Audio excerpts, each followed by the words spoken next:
Ukrayna qüvvələri Rusiyanın şərqi Ukraynanın Donetsk bölgəsində yerləşən ağır döyüşlərin getdiyi Kupyansk şəhərinə gizli şəkildə sızmaq üçün istifadə etdiyi boru kəmərini məhv edib. Bu barədə Ukraynanın Axilles alayı məlumat yayıb. Bəyanata görə həmin marşrut Rus qoşunlarına atəş nəzarətindən yayınaraq qüvvə toplamağa imkan verirdi. Boru kəmərini sıradan çıxarmaq üçün Axilles alayı müdafiə qüvvələrinin qonşu bölmələri ilə birlikdə 3 ton partlayıcı maddədən istifadə edib. Əməliyyatın video görüntüləri sosial şəbəkələrdə paylaşılıb. Videoda Rus hərbçilərinin boru kəmərindən çıxması, eləcə də kəmərin içərisində baş verən partlayışlar əks olunub. Daha əvvəl 12 dekabrda Ukrayna qüvvələri Oskil çayına qədər irəliləyərək Rusiyanın təchizat xətlərini kəsib və Kondraşovka, Radkivka yaşayış məntəqələrini, həmçinin Kupyanskin şimalındakı bir neçə məhəlləni azad edib. Partiya korpusu bildirib ki, şəhərə gedən bütün quru yollar tamamilə bağlanıb və Rusların əraziyə sızmaq üçün istifadə etdiyi boru kəmərindən çıxan bütün çıxışlar atəş nəzarətinə götürülüb. Kupyanskda vəziyyət gərgin olaraq qalır. Çünki Ukraynanın şimal-şərq cəbhəsi boyunca döyüşlər davam edir. Rusiya qüvvələri artilleriya, dronlar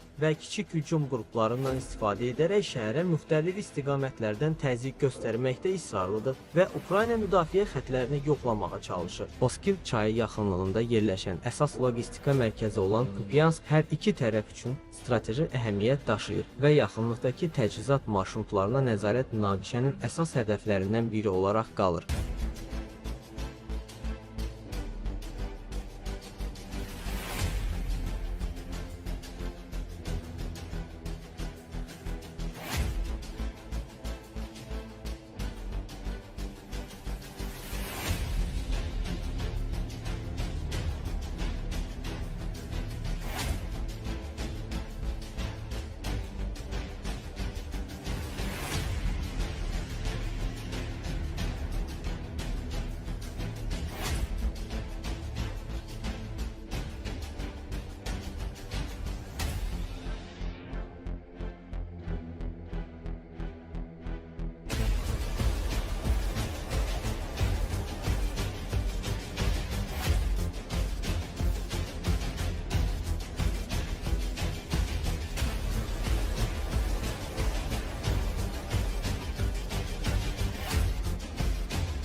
Amerikalı Milli Təhlükəsizlik eksperti Rebecca Grant Rusiyaya qarşı həm hərbi, həm də iqtisadi təzyiqlərin artırılmasının zəruriliyi barədə bir sıra sərt açıqlamalar verib. Grantın sözlərinə görə, Ukraynaya Rusiya hədəflərinə, o cümlədən Krımdakı hərbi bazalara zərbə indirmək imkanı verilməlidir. Mən istərdim ki, Ukrayna bəzi Rusiya bazalarını vura bilsin. Bu, tamamilə ədalətlidir, deyə o bildirib. Ekspert həmçinin Belçikada dondurulmuş Rusiya aktivlərinin blokdan çıxarılmasına çağırış edib və bu mövzuda müzakirələrin artıq uzun illərdir davam etdiyini xatırladıb. Onun sözlərinə görə, söhbət təxminən 200 milyard dollar məbləğindən gedir. Grant vurğulayıb ki, münaqişə Amerika üçün də başa çatdırılmalıdır. Onun fikrincə, əsas vəzifə Putinə arzuladığı qələbəni verməməkdir və uzun müddətli perspektivdə Rusiyanı cilovlamaq lazımdır. Ekspert qeyd edib ki, bu gələcək nəsil Amerikalılar üçün ciddi çağırış olacaq. Grant Moskvanı sərt tənqid edərək, Rusiyanın güya Avropada dronlardan istifadə etməklə boz əməliyyatlar apardığını iddia edib.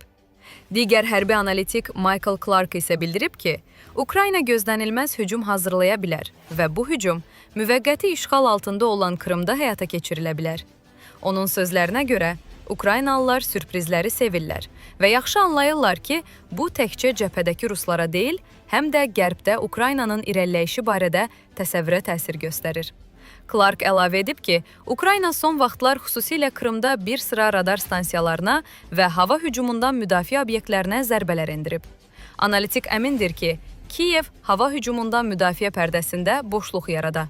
Daha sonra isə bu boşluqdan istifadə edərək daha dəyərli hədəflərə çata bilər. Onun fikrincə, bu, məsələn, Krıma qarşı geniş miqyaslı hücum ola bilər, hava zərbəsi və ya hətta desant əməliyyatı. Məqsəd Rusiyanı destabilizasiya etməkdir. Ekspert hesab edir ki, Ukraynanın hazırki uzaq mənzilli zərbə imkanlarını nəzərə alsaq, Krımı Rusiya ilə birləşdirən Kerç körpüsünə zərbə də real olmayan ssenari kimi görünmür. Bu arada müvəqqəti işğal altında olan Krımda Ruslar yeni müdafiə xətti inşa edirlər. Bu barədə Krım Küləyi adlı Telegram kanalı məlumat yayıb. Kanalın məlumatına görə, Kerç gəmi qayırma zavodunun Körfəz sahilində atəş nöqtələri olan istehkamlar, zenit pulemyot qurğuları və müşahidə avadanlıqları yerləşdirilib. Bu mövqelər beton konstruksiyalardan ibarətdir və yağışdan, küləkdən qorunmaq üçün taxta örtüklər və çardaqlarla tamamlanıb. Mənbənin bildirdiyinə görə, yanvar ayında işğalçılar Körfəzi dəniz dronlarından qorumaq məqsədi ilə barjalarla bağlayıblar.